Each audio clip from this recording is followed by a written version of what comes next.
Net ছিল না, আবার অনেক বন্ধ দিছে। এজন্য সময় বাড়াইছে, এটা আমাদের জন্য অনেক উপকার হয়েছে। উপকার হয়েছে, ভালো হয়েছে। আমাদের সময় হয়েছে যে রমজান মাসে আছে না, রমজান মাসে ওই যে সবক কম দেওয়া হয়েছে। রমজান মাসে সবক তো এত দেওয়া হয় না বেশি, বুঝছেন? রমজান মাসে সবক টানছেনি রমজান মাসে তো ক্লাসও একটা। হয় এই না, যে, রমজান মাসে কি ক্লাস হয়েছে নাকি? ও হ্যাঁ, ভাইজান, এই যে এশার র- নামাজ হয়ে গেল। হ্যাঁ, এবার সময় যত ঘরে পড়ুক অসুবিধা নেই, মানে ইমাম তো এশারের আগেও মানে এই কাজ সেই কাজ থাকে। আপনার রমজান এবার আর মাসে যদি ক্লাস হইতো, ইয়া পড়া টানতো, তাইলে আমাদের এই যে মিজান যে কিতাবটা আছে না, এটা শেষ হয়ে যাইতো কই। হ্যাঁ, হ্যাঁ।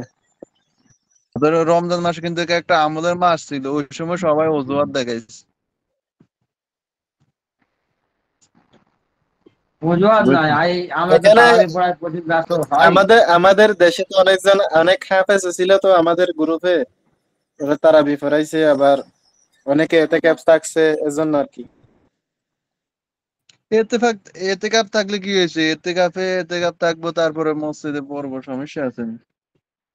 এই যে কিতাব তো এগুলো তালিম আবার তো আবার এগুলো বাস, এটা তো আবার কোরআন হাদিস অনেকজনে সব। আবার অনেকজনে আহলিয়ার জন্য মার্কেটিং করছে, এজন্য আর কি।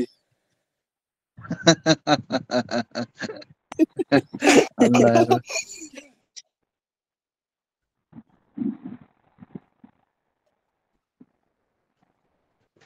এখন আমরা মানে তো জনের কত পৃষ্ঠা বলে ছিল?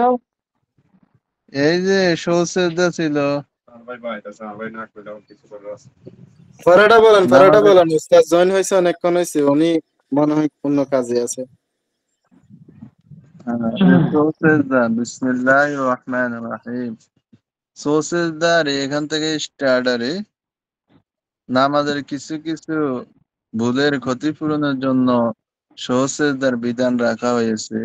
এ বিষয়ে মূল কথা এই যে, ভুলে বা ইচ্ছাক্রমে নামাজের কোন রকম ছেড়ে দিলে নামাজ বাতিল হয়ে যায়। সহসেজদা তা ক্ষতিপূরণ হয় না, বরং নতুনভাবে নামাজ পড়া ফরজ। নামাজের কোনো ওয়াজিব ইচ্ছাক্রমে ছেড়ে দিলে নামাজ ফাসিদ হয়ে যায়। কত নাম্বার পৃষ্ঠা গো? সহজে তার ক্ষতিপূরণ হয় না। নামাজ দৌড়াতে নামাজ দৌড়ানো ওয়াজিব। এই কত যে নাম্বার পৃষ্ঠা? 89 পৃষ্ঠা, 89 পৃষ্ঠা, 89, তো 89। যদি ভুলক্রমে নামাজের কোনো ওয়াজিব ছেড়ে দেয়, কিংবা নামাজের ফরজ কোনো কিংবা নামাজের ফরজের কোনো পরিবর্তন ঘটায়, তাহলে শুধু সেজদা ওয়াজিব হবে এবং নামাজ তা দ্বারা নামাজের ক্ষতিপূরণ হবে।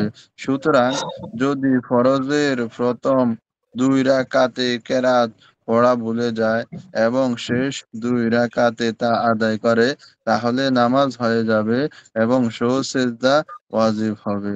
কেননা ফরজের যে কোনো 2 রাকাতে কেরাত পড়া হলো ফরজ, আর প্রথম 2 রাকাতে পড়া হলো ওয়াজিব। যদি নফল ও ভিতর কোনো 1 রাকাতে এবং ফরজের প্রথম 2 রাকাতে বা 1 রাকাতে ফাতিহা ভুলে যায়, কিংবা ফাতিহার সঙ্গে সূরা মিলানো ভুলে যায়, তাহলে সেজদা ওয়াজিব হবে। যদি ফাতিহা 2 বার পড়ে, তাহলে সূরাকে বিলম্ব সূরাকে বিলম্ব যুক্ত করা কারণে সেজদা ওয়াজিব হবে।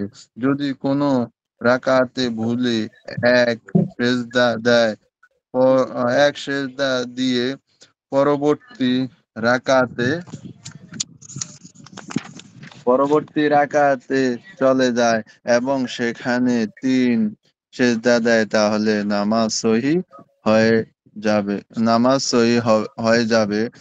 তবে সেজদা ওয়াজিব হবে।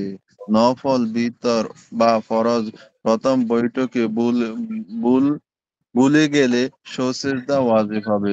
যদি তাশাহুদ পড়া ভুলে যায়, কিংবা রুকুর আগে ভিতরে কুনুত পড়া ভুলে যায়, কিংবা কুনুতের তার কুনুতের তাকবীর ভুলে যায়, তাহলে সেজদা ওয়াজিব হবে।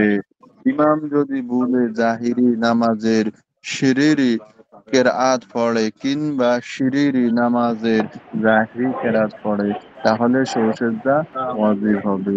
তুমি যদি প্রথম বৈঠকে তাশাহুদের পর দুরূদ পড়ো কিংবা এক রোকন পরিমাণ সময় এক রোকন পরিমাণ সময় নীরবে বসে থাকো তাহলে তোমার উপর সৌসেজদা ওয়াজিব হবে। সৌসেজদার সুরত সেজদা ওয়াজিব হলে শেষ বৈঠকে তাশাহুদের পর ডান দিকে একটি সালাম দিবে এবং তাকবীর বলে নামাজের মতোই দুটি সেজদা করবে, তারপর বসে ওয়াজিব তাশাহুদ পড়বে এবং দুরূদ পড়বে এবং নিজের জন্য দোয়া করবে। তারপর ডান ও বামে সালাম তারপর ডান ও বামে নামাজের থেকে বের হওয়ার সালাম দিবে। তাশাহুদের পর যদি সালাম না ফিরিয়ে সেজদায় চলে যাও তাহলে নামাজ তো হয়ে যাবে, তবে মাকরুহে তানজিহ হবে। ফরজ বা ওয়াজিব তরফ হলে নামাজের ভিতরে থাকা অবস্থায় যথাসম্ভব যথাসম্ভব তা কাজা করতে হবে। যদি মনে না পড়ে এবং নামাজ থেকে বের হয়ে যায় তাহলে ফরজের ক্ষেত্রে নামাজ বাতিল হয়ে যাবে, ওয়াজিবের ক্ষেত্রে বাতিল হবে না। নামাজের মাঝে সন্দেহের মাসালা হ্যাঁ পড়ো পড়ো। নামাজের মাঝে যদি সন্দেহ আসে এবং চিন্তা করে সন্দেহ দূর করে কিন্তু আসসালামু চিন্তা আলাইকুম, সবাই কেমন আছেন? এরকম পরিমাণ দীর্ঘ হয়ে যায় ওয়ালাইকুম তাহলে আসসালাম। পরবর্তী ফরজ জি বা ভালো আছেন? আলহামদুলিল্লাহ ভালো, ওয়ালাইকুম আসসালাম। আলহামদুলিল্লাহ। ওয়াজিব কামরুল সাহেব, কি অবস্থা? জি জি আলহামদুলিল্লাহ ভালো।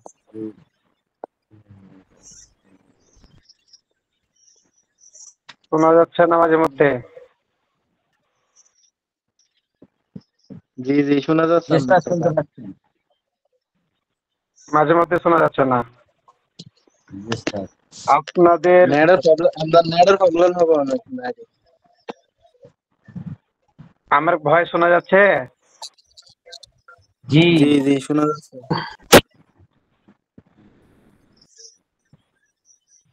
আজকে কুরবানির মাসাইল পড়ি, কি বলেন আপনারা? কুরবানির মাসাইল হুজুর একেবারে জি জি একেবারে ঠিক হবে হুজুর। 200 কত নম্বর পৃষ্ঠা দেখেন তো? কোরবানি আমাদের কুরবানির মাসালা। কোরবানির কোরবানির গুলা আর ঈদের গুলা পড়লো কোরবানির গুলা। পোস্টটা এই যে আমাদের 100 বইটা আছে 184 পৃষ্ঠা পর্যন্ত আছে। হ্যাঁ, এটা পিডিএফ পাইলে আমার কাছে 184 পৃষ্ঠা। আচ্ছা, কুরবানির বয়ান 181। হ্যাঁ, এই যে আমার স্ক্রিনে দেখা যাচ্ছে, দেখেন, দেখতে পাচ্ছেন না?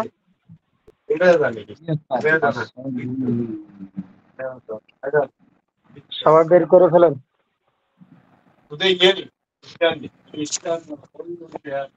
জি হুজুর বাইর করেছি। হ্যাঁ, কুরবানির বয়ান, এটা এটা ধরেন সবাই।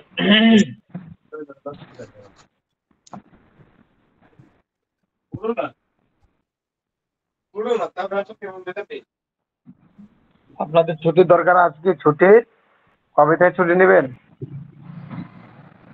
হুজুর আমাদের ছুটি টুটির দরকার নাই।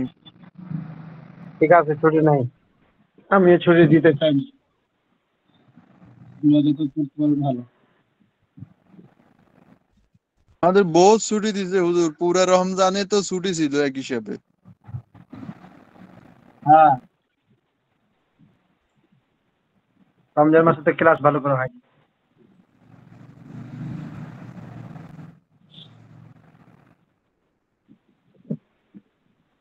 ঠিক আছে, তাহলে এখান থেকে পড়া ধরি সবাই।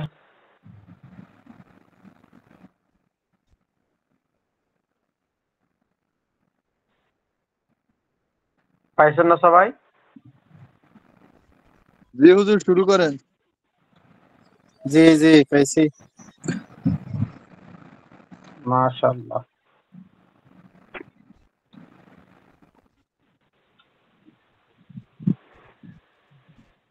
কোরবানির বয়ান। আল্লাহ তাআলা বলেন, ফাসাল্লি লিরাব্বিকা ওয়ানহার। সূরা কাউসারের আয়াত সবাই জানেন। নবী সাল্লাল্লাহু আলাইহি সাল্লাম বলেছেন, কোরবানির দিন আমাদের আহ, বেটা যত আমলই করে তার মধ্যে কোরবানির আমলই আল্লাহর কাছে সবচেয়ে প্রিয় আমল। আর কিয়ামতের দিন পুরস্কার লাভ করার জন্য সে কোরবানির পশুর শিং, পশম ও খুর নিয়ে আল্লাহর সামনে হাজির হবে। আর কোরবানির রক্ত মাটিতে পড়ার আগেই আল্লাহর কাছে কবুল হয়ে থাকে। সুতরাং তোমরা খুশি মনে কোরবানি করো। তিরমিজি হযরত আয়েশা রাদিয়াল্লাহু তাআলা আনহা হইতে বর্ণিত, নবী করিম সাল্লাল্লাহু আলাইহি সাল্লাম বলেছেন, মান কানা লাহু সাআতুন ফাসাআতু ওয়া লাম ইউদহা ফালা ইয়াকরাবান্না মুসাল্লানা। সচ্ছলতা সত্ত্বেও যে কুরবানি করে না সে যেন আমাদের ঈদগাহে আগে না আসে।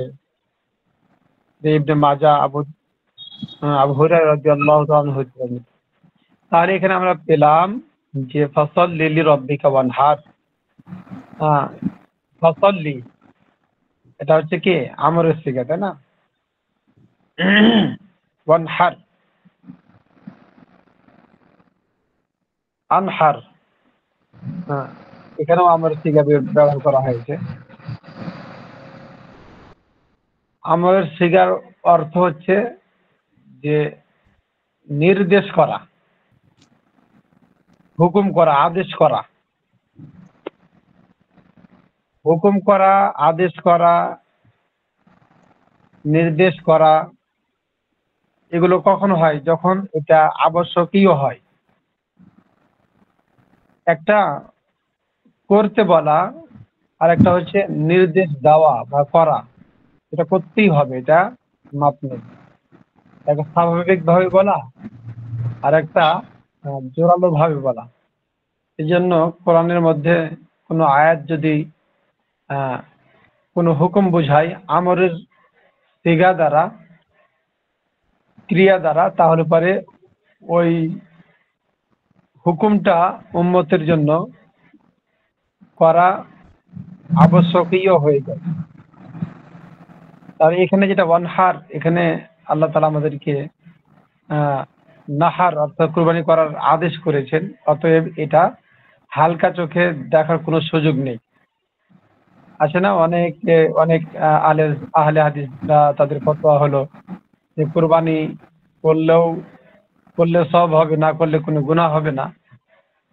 যদিও সে ধনী হয়, তাদের ফতোয়াটা এরকম। কিন্তু কোরআনের আয়াত বলছে যে এটা এরকম না, বরং এটা করতেই হবে। ওয়ানহার, এটা নির্দেশ করা হয়েছে। অতএব যারা সচ্ছল অবস্থায় বসবাস করতেছে, মান কানা লাহু সাআতুন, যাদের অবস্থা কি ভালো, তারপরেও যদি ওরা না করে কি ওয়ালাম ইউদাহা, আর তারা যদি কুরবানি না করে, ফালা ইয়াকরবান্না মুসাল্লানা, তারা যেন, অর্থাৎ নবী বলছেন তারা যেন ঈদগাহে না আসে। তাহলে এখানে অনেক কঠোর ভাবে কথাগুলোকে বলা হয়েছে। এর দ্বারা প্রতীয়মান হয় যে কুরবানি ওয়াজিব। আর হানাফি মাযহাবের মাসাইল হলো কুরবানি করা কি ওয়াজিব। এবং সাহাবায়ন একটা মাসালা দিবে, তারা সুন্নাতে মুআক্কাদা বলে। তো সুন্নাতে মুআক্কাদা, ওয়াজিব এগুলো খুব একটা বেশি কম বেশি না। সুন্নাতে মুআক্কাদা এটাও ওয়াজিবের কাছাকাছি, যদিও ওয়াজিব না, কিন্তু এটাও অনেক গুরুত্ব বোঝায়। তাহলে আমরা কোরআনের আয়াত থেকে এবং হাদিস থেকে প্রমাণিত হলো কুরবানি করা ওয়াজিব। এবার আসেন উদহিয়াহ। মানে কুরবানি জবে করার পশু। উযহিয়া মানে কি? কুরবানি জবে করার পশু। মানে যে পশুকে কুরবানি করা হবে সে পশুর নাম হচ্ছে উযহিয়া। হ্যাঁ, চাই ভেড়া হোক, চাই ছাগল হোক, চাই মনে করেন গরু হোক বা উট হোক, যে পশুকে কুরবানি করবে ওই পশুকে উযহিয়া বলা হয়। শরীয়তের পরিভাষায় উযহিয়া হলো নির্দিষ্ট সময়ে নির্দিষ্ট পশুকে আল্লাহর সন্তুষ্টি লাভের নিয়তে কুরবানি করা। তাহলে নির্দিষ্ট সময় নির্দিষ্ট পশু হওয়া লাগবে, অনির্দিষ্ট পশু হলে কুরবানি হবে না।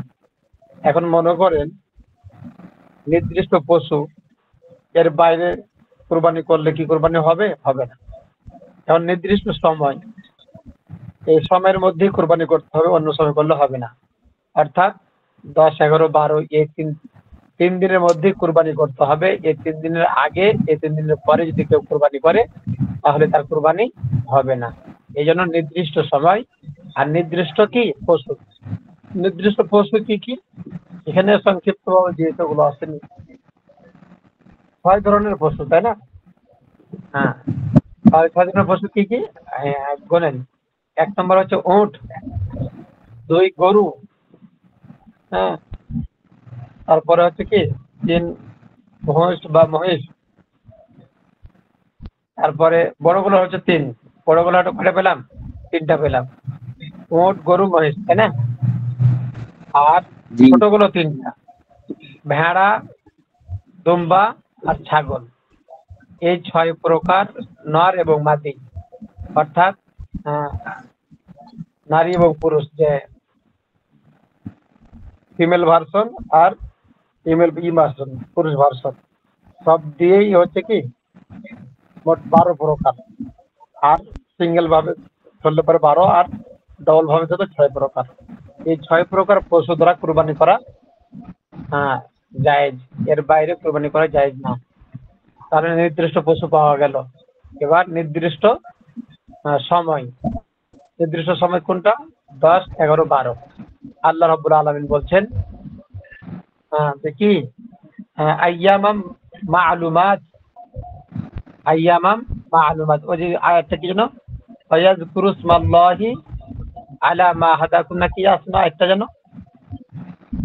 ফাকুলু মিম্মা যুকিরা ইসমুল্লাহি আলাইহি। হ্যাঁ, শেষের দিকে আছে না আইয়ামাম মা'লুমাত। ওস্তাদ কত বলছেন? এখানে আল্লাহ রাব্বুল আলামিন বলছেন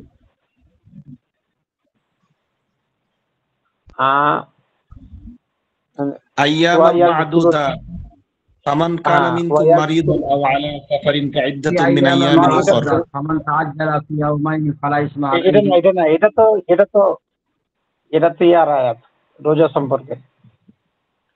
তারপর ওয়ায়াযকুরু ইসমাল্লাহি আলা মা রাযাকাহুম মিন বাহিমাত, কি বুঝতে পারতেছ না আমি আয়াতটা?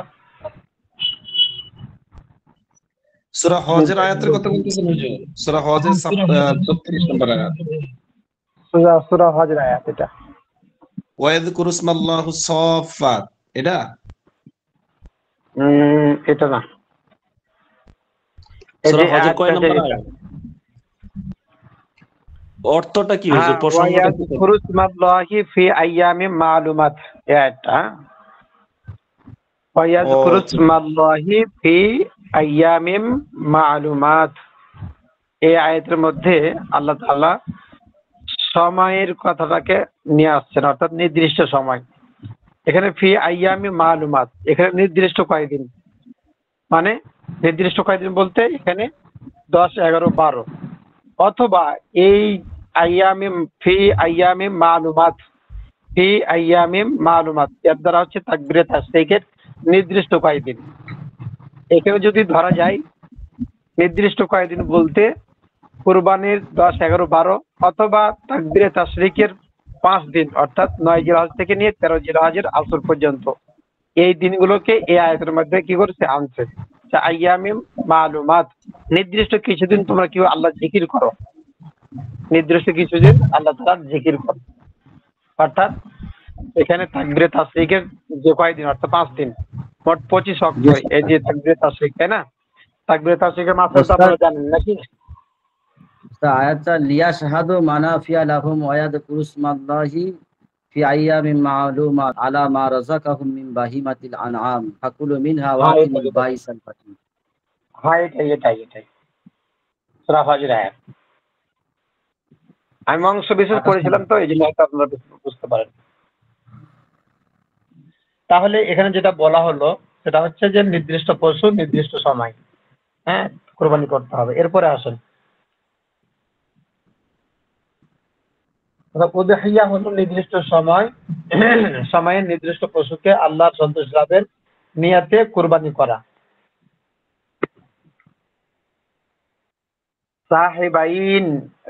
সাহেবাইনের মতে কোরবানি করা সুন্নাতে মুআক্কাদাহ। আর ওস্তাদ সাহেবাইন মানে সাহেবাইন মানে দুইজন ইমাম আবু ইউসুফ রহমতুল্লাহি আলাই এবং ইমাম মালিক রহমতুল্লাহ আলাই। ইমাম মোহাম্মদ এবং ইমাম আবু ইউসুফ রহমতুল্লাহ আলাইকে সাহেবাইন বলা হয়। এটা মনে রাখবেন আপনারা। হ্যাঁ, সাহেবাইন মানে ইমাম আবু হানিফা রহমতুল্লাহ আলাইয়ের দুইজন ছাত্র, একজন আবু ইউসুফ আর একজন হচ্ছে মোহাম্মদ। এই দুইজন ছাত্রকে একসঙ্গে সাহেবাইন বলা হয়। তাহলে এই সাহেবাইন এই দুজন ইমামের নিকটে কোরবানি করা সুন্নাতে মুআক্কাদা, তাদের ফতোয়া এটা। আর আবু হানিফা রহমতুল্লাহ আলাইহির মতে ওয়াজিব এবং এর উপরই ফতোয়া, অর্থাৎ কুরবানি ওয়াজিব হওয়ার উপরেই কি ফতোয়া। কারো উপর কুরবানি ওয়াজিব হওয়ার শর্ত হলো, কারো উপর কুরবানি করার ওয়াজিব শর্ত হলো, মানে ওয়াজিব হয় যে কুরবানি কার কার উপরে ওয়াজিব হবে, কি কি শর্তে?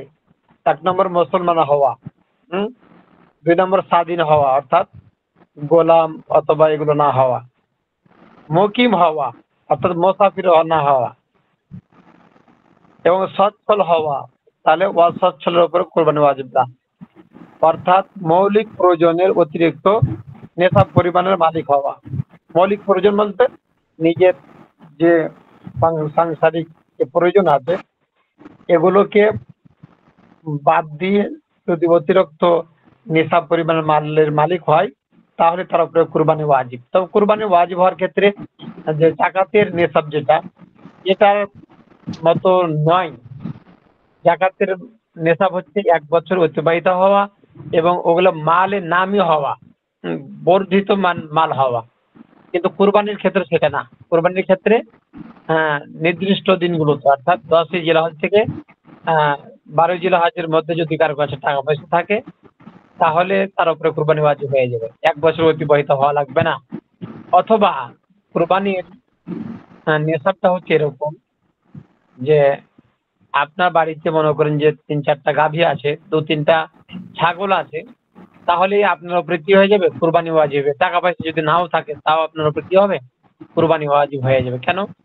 যে একটা নেশাব হতে মনে করেন যে প্রায় 70,000 টাকা লাগে বাংলাদেশি টাকা। এখনকার বর্তমান সময়ে 70,000 টাকায় একটা গাভী বিক্রি করলে হয়ে যায়, কিন্তু একটা গরু বিক্রি করলে হয়ে যায়। যদি আপনার বাড়িতে 2টা গরু থাকে বা 3টা থাকে অথবা যদি ছাগল থাকে সাথে কিছু, তাহলে ওখান থেকে একটা পশু কুরবানি দিতে হবে। ছাগল মনে করেন 3-4টা আছে, তাহলে ওখান থেকে একটা ছাগল কুরবানি দেওয়া আপনার জন্য ওয়াজিব। এই কুরবানির নেশাবটা খুবই হালকা, সব দিক দিয়ে ধরা যায়। যেমন মনে করেন যে কারো 2টা বাইক আছে, মোটরসাইকেল আছে, প্রয়োজন কিন্তু তার একটা, কিন্তু আছে তার 2টা, তাহলে ওই যেটা প্রয়োজন নাই ওই মোটরসাইকেলের দামটাকেও নেশাবের মধ্যে ঢোকানো যাবে। এই জন্য কুরবানির নেশাবটা খুবই হালকা। এটাই অনেক দিক দিয়ে পূরণ করা যায়। যদি মনে করেন যে আপনার বাড়িতে আপনার আছে কি ফ্রিজ আছে 2টা, আপনার একটাতে প্রয়োজন মিটে যায়, কিন্তু আপনার অতিরিক্ত আরো একটা আছে, তাহলে ওই ফ্রিজের মূল্যকেও নেশাবের মধ্যে ঢোকাতে হবে। এই জন্য কুরবানির নেশাব এটা মনে করেন যে এটাকে ক্যালকুলেটর করে ধরা প্রয়োজনই আসে না, বরং বিভিন্ন সাইট দিয়ে নেশাব পূরণ হয়ে যায়। যদিও অনেক মানুষের হাতে টাকা পয়সা থাকে না, তারপরেও কি হয় কুরবানি ওয়াজিব হয়ে যায়। এই জন্য প্রত্যেক পরিবারের পক্ষ থেকে কর্তাকে কুরবানি দেওয়া কি পরিবারের পক্ষ থেকে ওয়াজিব। এই জন্য কুরবানি করা কি ওয়াজিব বলা হয়। বুঝতে পারছেন কিনা আপনারা আল্লাহ জানে। আপনারা বুঝতে পারতেছেন, আছেন না গেছেন? জি জি জি জি জি। জি যে এই অবস্থায় যদি উস্তাদ, যদি কোশ্চেন থাকে কারোর করবো উপরে যদি নাকি? ঋণ ঋণ থাকলে কি হবে? এই অবস্থায় ঋণ থাকলে ঋণ তো হচ্ছে মৌলিক মৌলিক খরচ বললো না, ঋণ যদি পরিশোধ করে দিতে হবে। ঋণ পরিশোধ করার পরে যদি অতিরিক্ত হয় তাহলে কুরবানি হবে, ওয়াজিব হবে। উস্তাদ কোশ্চেন শেষে বলবো। হ্যাঁ, জি জি আর জি জি। এটা পড়ে নিই আমরা, তাহলে মনে জি রাখতে সবাই। তাহলে মুসলমান হওয়া, স্বাধীন হওয়া, মুকিম হওয়া এবং সচ্ছল হওয়া অর্থাৎ মৌলিক প্রয়োজনের অতিরিক্ত নেশা পরিমাণের মালিক হওয়া। সুতরাং কাফির, গোলাম, মুসাফির ও সচ্ছল ব্যক্তির উপর কোরবানি ওয়াজিব নয়। এরপরে আছেন পরের পৃষ্ঠায়। আর কোরবানি ওয়াজিব হওয়ার জন্য নেশাবের বর্ষপূর্তি আবশ্যক নয়। ওই যে এখানে বললো কোরবানির নেশাব এটা সারা বছর মাল অতিবাহিত হইতে হবে এরকম না, জাকাতের মতো না আর কি। বরং কোরবানির দিন নেশাবের মালিক হওয়াই যথেষ্ট। মনে করে কার কাছে কিছুই ছিল না, হ্যাঁ, হঠাৎ করে কোরবানির দিনগুলোতে অর্থাৎ 3 দিনের যে কোনো একদিন তার কাছে মাল এসে গেছে, হঠাৎ করে ধনী হয়ে গেছে, তাহলে তার উপরে কোরবানি তখনই ওয়াজিব হয়। জিলহজের 10 তারিখে ফজর উদয় হওয়ার সময় থেকে 12 তারিখ সূর্য অস্ত আগ পর্যন্ত হলো কুরবানির সময়।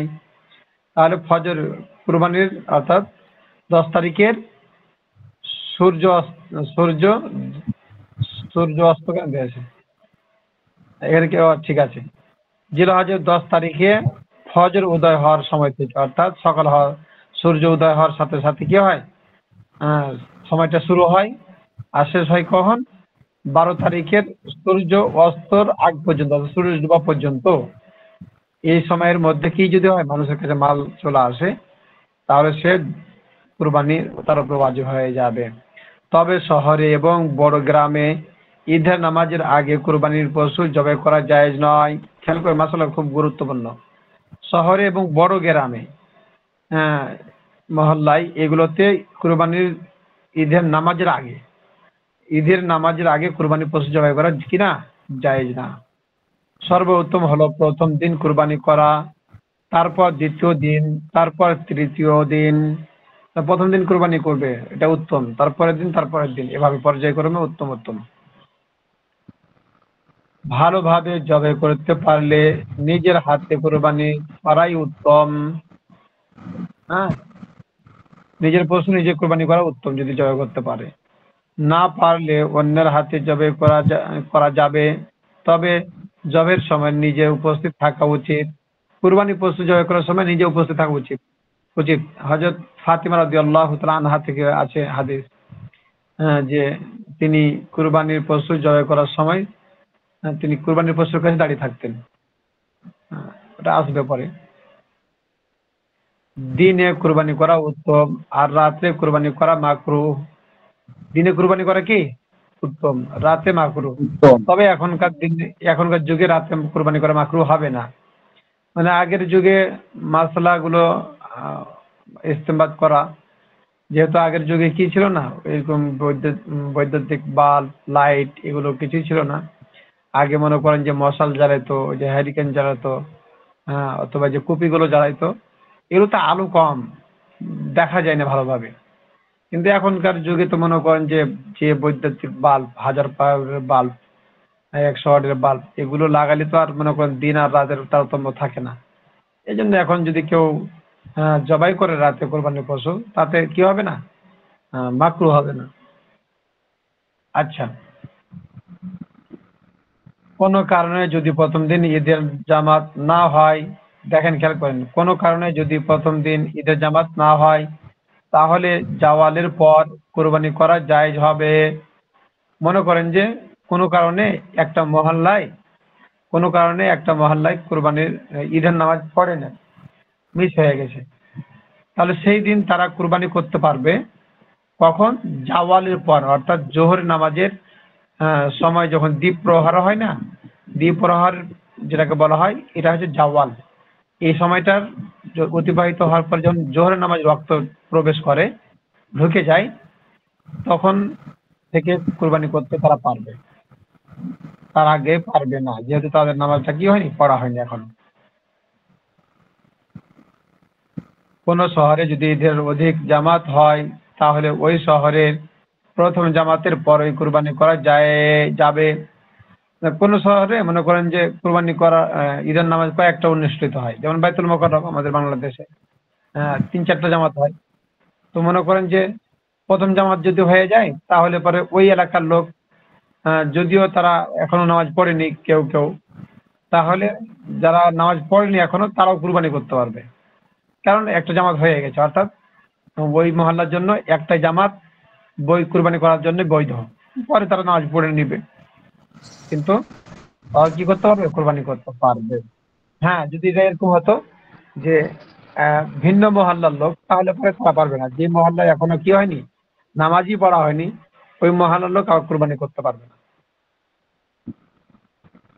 এবার আসেন, কুরবানির পশু কেমন হবে? উট, গরু, মেষ। উট, গরু, মেষ, মোষ। মোষ এই যে বললাম আগে, যেটা উট, গরু, মোষ। হ্যাঁ, তার বড়গুলো তিনটা হলো।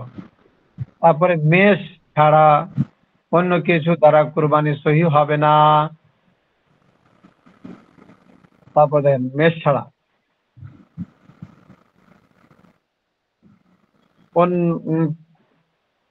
কোন বন্য পশু দ্বারা কুরবানি সহি হবে না।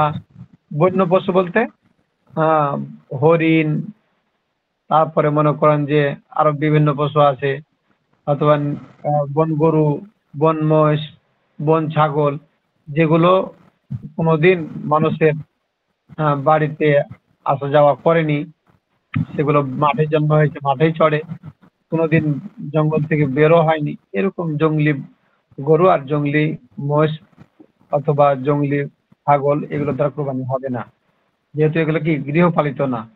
যদিও গৃহপালিত পশু, কিন্তু এটা মানুষের দ্বারা গৃহপালিত হয়নি। একটি মেষ দ্বারা শুধু একজনের কুরবানি সহি হবে। একটি মেষ, অর্থাৎ মেষ বলতে তিনটা, উট, দুম্বা, ছাগল। উট, দুম্বা, উট বলছি, ভেড়া, দুম্বা, ছাগল।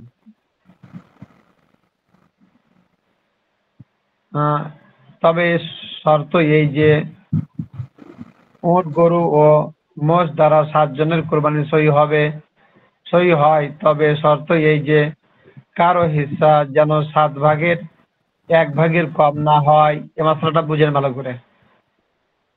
এই মশলাটা ভালো করে বুঝেন। উট, গরু, মোষ দ্বারা 7 জনের কোরবানি সহি হবে, তবে শর্ত এই যে কারো হিস্সা যেন 7 ভাগের 1 ভাগের কম না হয়, 7 ভাগের 1 ভাগের কম না হয়। এখানে 7 ভাগের 1 ভাগ কম না হয়, এটা বলতে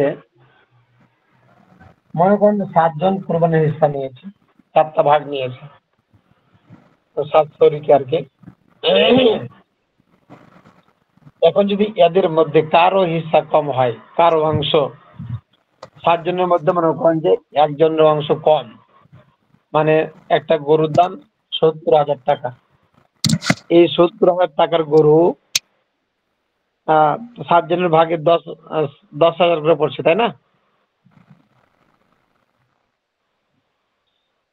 তো 10,000 করে পড়লে 10,000 করে যদি হয়, তাহলে 7-10 70,000 হয়। এখন মনে করেন যে একজন ব্যক্তি হিস্সা পুরা হয়নি, অর্থাৎ তার 10,000 টাকা লাগে, সে মনে করেন যে 8,000 টাকা দিয়েছে, অথবা আরো কিছু কম বেশি দিয়েছে, তাহলে তার হিস্সাটা এখনো পরিপূর্ণ হয়নি, বাকি 6 জনের পরিপূর্ণ হয়েছে।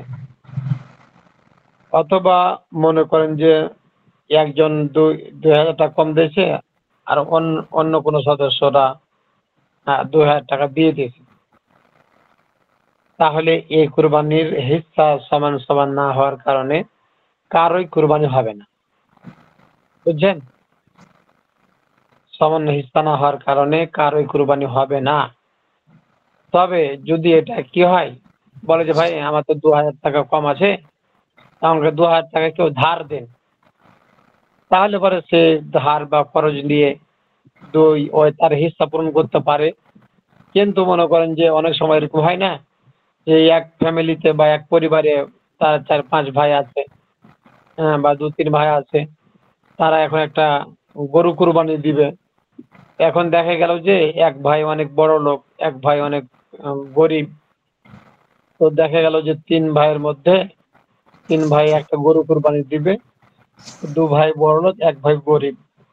তো বড় 2 ভাই বললো, যারা ধনী তারা বললো যে ঠিক আছে, গরুর দাম তো মনে করেন 60,000 টাকা, তা আমরা 2 ভাই 40,000 টাকা দিয়ে, আমরা 2 ভাই 50,000 টাকা দিলাম, আর তুমি যেহেতু গরিব একটু, তুমি 10,000 টাকা দাও।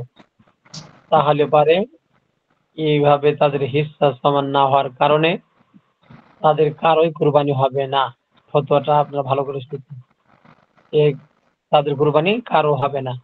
হ্যাঁ, তবে গোস্ত খাওয়া হালাল হবে, হারাম হবে না। যেহেতু এটা পশু হালাল, জবাই করাও হালাল তরিকা, কিন্তু কুরবানিটা হবে না, কুরবানির ফজিলত ফাজাইল পাওয়া যাবে না। এই জন্য প্রত্যেকের হিস্সা সমান হওয়া লাগবে। হ্যাঁ, তারা এই একটা কাজ করতে পারে যে ভাই আহ, গরিব, সে তাদের কাছ থেকে ধার নিবে, খরচ দিবে, দিয়ে তাদের হিস্সা সবার সমান সমান করবে, বরাবর করবে। তাহলে বা সকলের কুরবানি আদায় হবে, তাছাড়া কুরবানি আদায় হবে না। এই জন্য এদিকে খেয়াল রাখা। আচ্ছা,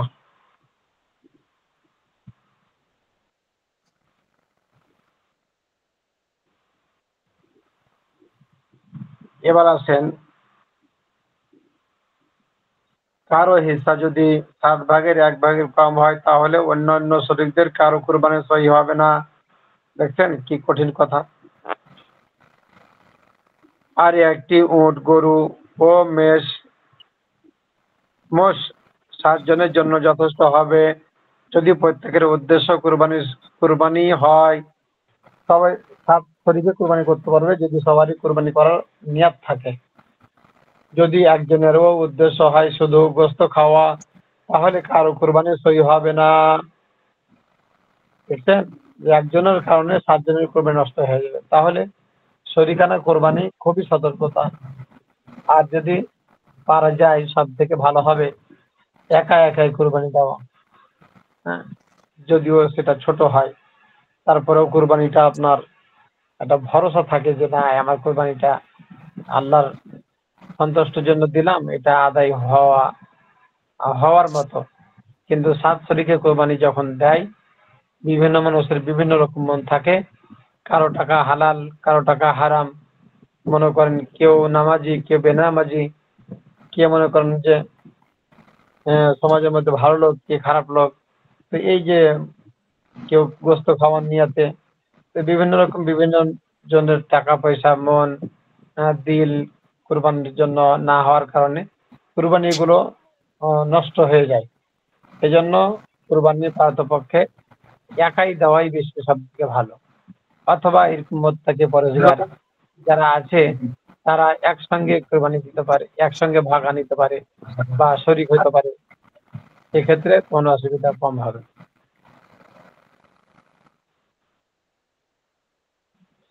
তারপরে দেখেন,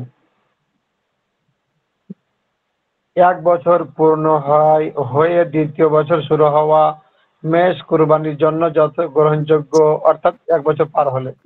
তবে 6 মাসের বেশি বয়সী মেষ শাবককে যদি হৃষ্টপুষ্টতার কারণে 1 বছর বয়সী মনে হয়, তাহলে তা দ্বারাও কুরবানি সহি হবে। মেষ বলতে এখানে দুম্বা। হ্যাঁ, আর দুম্বা যদি কি হয় 6 মাসেরও হয়, আর সেটা যদি দেখতে 1 বছরের সমান মনে হয়, তাহলে সেটা দ্বারা কুরবানি করা জায়েজ আছে। কিন্তু অন্যগুলোর একদিন কম হলেও কি হবে না, কুরবানি জায়েজ হবে না। গরু ও মোষের ক্ষেত্রে শর্ত হলো 2 বছর পার হয়ে তৃতীয় বছর শুরু হওয়া, অর্থাৎ পুরা 2 বছরের একদিন কম হলেও তার কুরবানি হবে না। 2 বছরের একদিন যদি হয়, 2 বছরে একদিন, 2 দিন বা 2 বছরে 1 মাস, 2 মাস, তাহলে এই প্রাণীর কুরবানি হবে। 2 বছর থেকে নিচে হয়ে গেলে আর কুরবানি হবে না। তারপরে আসেন, আর উটের ক্ষেত্রে 5 বছর পার হয়ে 6ষ্ঠ বছর শুরু হওয়া, উট 5 বছরের নিচে হবে না। উট 5 বছরের নিচে কুরবানি হবে না। কুরবানির পশু যাবতীয় খুঁত ও ত্রুটি থেকে মুক্ত হওয়া উত্তম। কুরবানি জায়েজ হবে না কি কি কি কি খুঁত থাকলে? 1 নম্বর হচ্ছে শিং একেবারে গোড়া থেকে ভেঙে গেলে। শিং একেবারে কি হলে? গোড়া থেকে ভেঙে গেলে। এখন মনে করেন যে পশু শিং উঠিনি জন্ম থেকে, মনে করেন যে একদম বেটে বেটে ছোট ছোট লোমে ঢাকা আছে, ভেতরে দেখা যাচ্ছে কিন্তু বের হয়নি জন্মগত ভাবে, তাহলে এ পশুর বয়স যদি হয় কুরবানি হবে। কিন্তু একটা পশুর শিং ভেঙে গেছে, তাহলে পরে সে পশুর কুরবানি জায়েজ হবে না। 2 অন্ধ বা কানা হলে, 2 নম্বর যদি পশু কি হয়? অন্ধ হয়। 3 নম্বর যবে খানা পর্যন্ত হেঁটে যেতে পারে না এমন পঙ্গু পশু হলে কি হবে না? কুরবানি জায়েজ হবে না। তাহলে জবে করা পর্যন্ত, যে মাঠে কুরবানি দিবে সে মাঠ পর্যন্ত যদি একটা পশু হেঁটে যেতে না পারে, একদম ক্ষীণ দুর্বল, হাঁটতে পারছে না, তাহলে সে পশুর কুরবানি জায়েজ হবে না। তবে কি খুঁড়িয়ে খুঁড়িয়ে হলেও যদি হেঁটে যেতে পারে তাহলে জায়েজ হবে। আর মনে করেন যে একটা কুরবানি পশু খুবই শীর্ণ, তবে কোন রকম করে হেঁটে যেতে পারে, তাহলে সেই পশু কুরবানি দেওয়া জায়েজ হবে। এরপরে আসেন, হুজুর, হ্যাঁ বলেন। আমার একটা বিষয় জানার দরকার। এখন কোরবানের পশু কিনি ফেলানোর পরে যে কোনো অসুস্থতার কারণে যদি ওই পশু ওই যে এখানে যে মাসলাটা বলছে ওই জায়গা পর্যন্ত যদি হাইটে যেতে না পারে, তাইলে এই অবস্থায় কি হবে হুজুর? হ্যাঁ, এটার পশু যদি হাঁটতে না পারে, একদম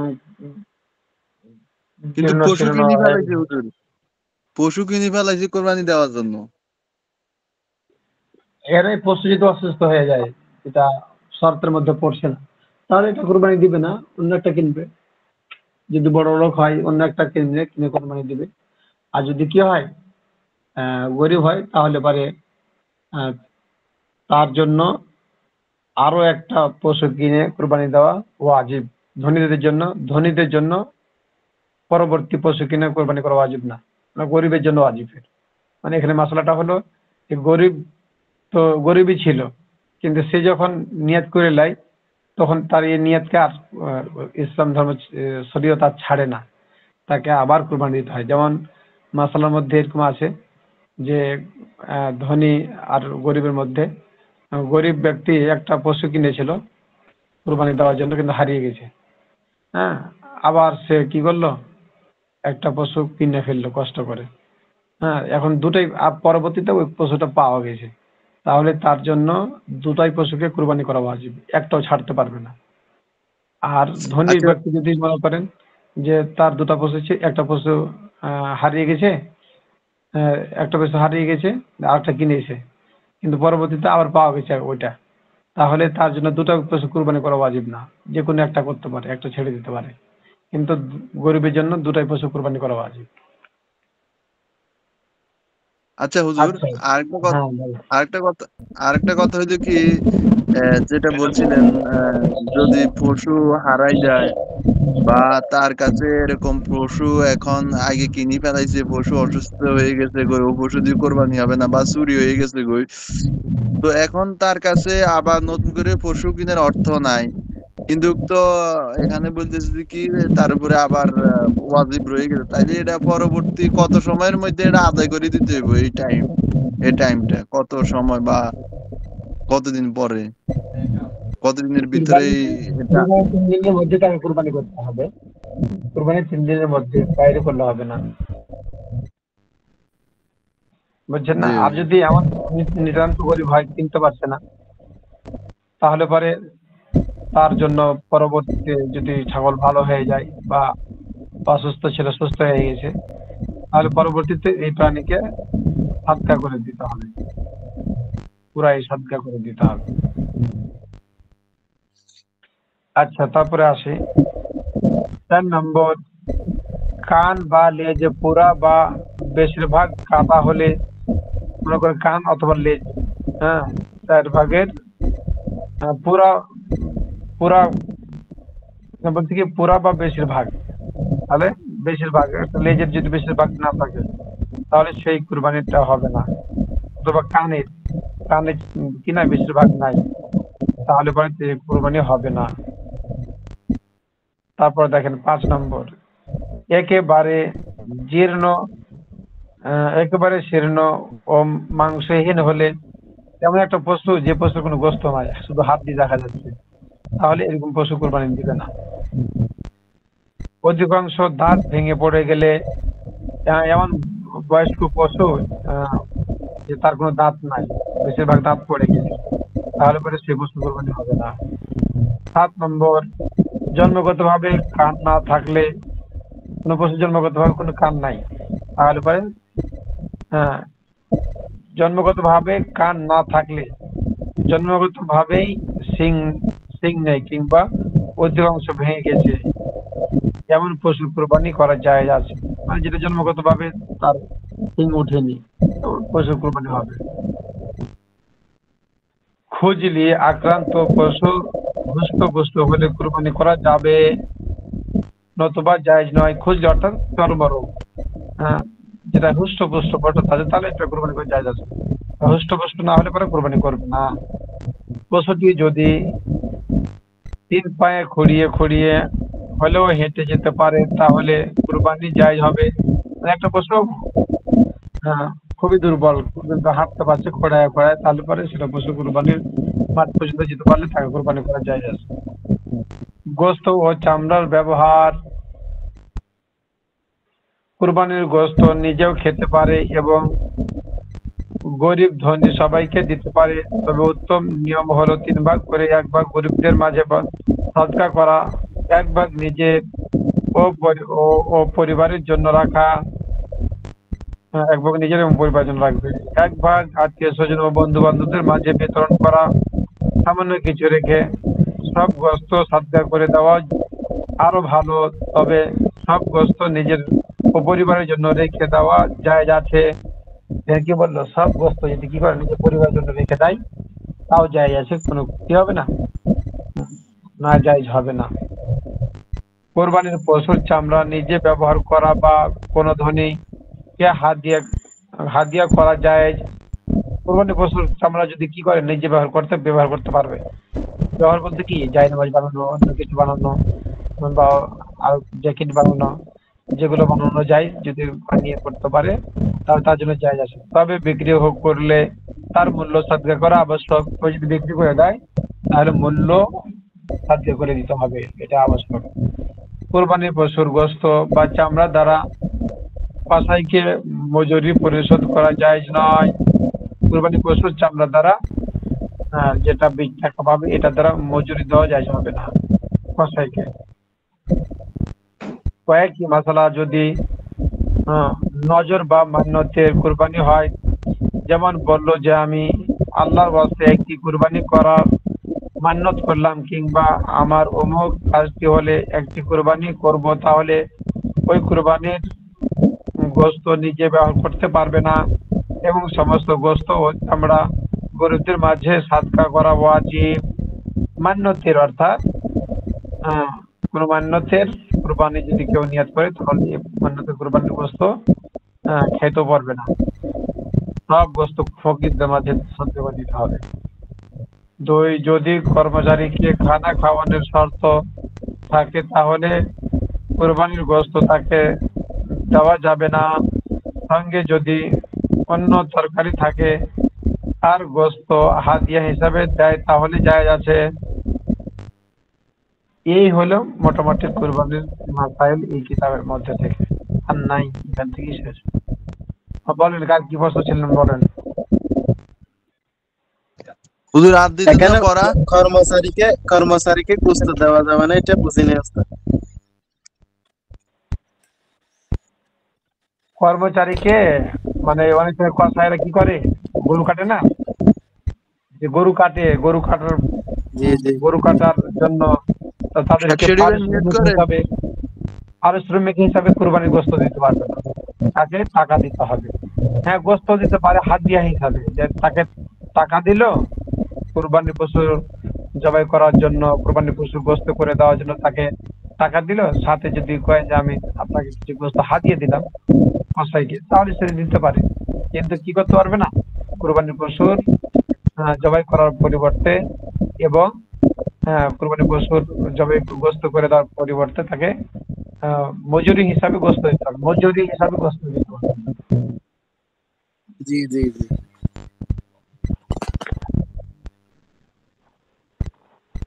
ঠিক আছে, ঠিক আছে। হাজিরা নিয়ে হবে না ওস্তাদ, হাজিরা। যেহেতু সামনে কুরবানি, কুরবানি মাসটা পড়ালাম,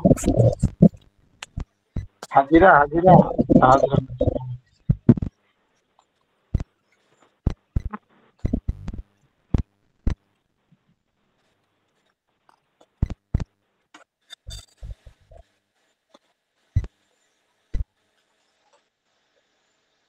মাসুম বিল্লাহ। লাব্বাইক হুজুর।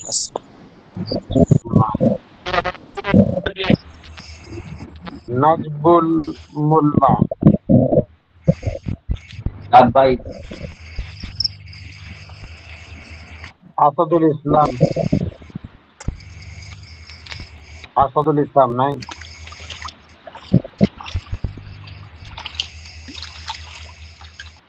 ফাহিমা তালুকদার আছেন কিনা?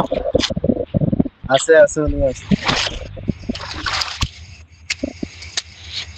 আবু সাইদ মোহাম্মদ আফতার উদ্দিন। লাব্বাইক হুজুর। বেলাল। লাব্বাইক। বেলাল কোথায় যেন আছো? বুঝি নাই। ঢাকায়? আপনি কোথায় আছেন, ঢাকা না কোথায়? আমি চট্টগ্রামে। ওদিকে বৃষ্টি প্রচুর? হ্যাঁ, আমাদের এদিকে অনেক বৃষ্টি। আব্দুর রহিম লস্কর। লাব্বাইক। নজরুল ইসলাম। নজরুল ইসলাম নেই। নেই, দেখা যাচ্ছে না। মন্তাজুল ইসলাম, মন্তাজুল এসকে।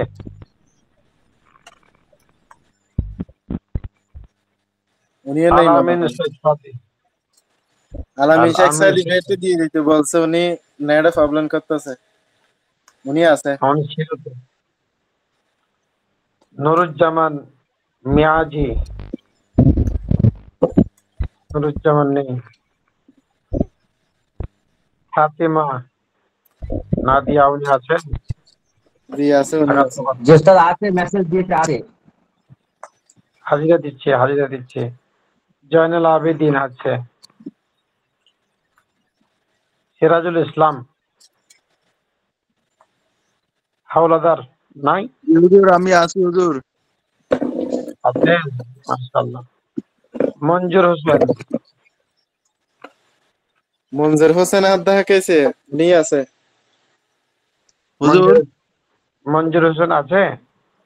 জি, উনি হাত দেখাইছেন, উনি আছে। আচ্ছা আচ্ছা, হাজিরা দিলাম। নুরুদ্দিন গাজী। লাব্বাইক হুজুর। মাশাআল্লাহ। নুরুদ্দিন সাহেবের কোথায় যেন বাসা, কোথায়? ইন্ডিয়ানা বাংলাদেশে? ইন্ডিয়া। আলিফ হোসেন আলিফ হোসেন নাই? নেই। কুলসুম বেগম আছেন? হাত দেখান তো। নাই, উনিও নাই। উনি হজর সফরে শুনছিলাম একবার উস্তাদ হুজুর থেকে। সব হজে গেছে। তাই? মাশাআল্লাহ। আপনাদের আপনাদের দেখছেন নাকি?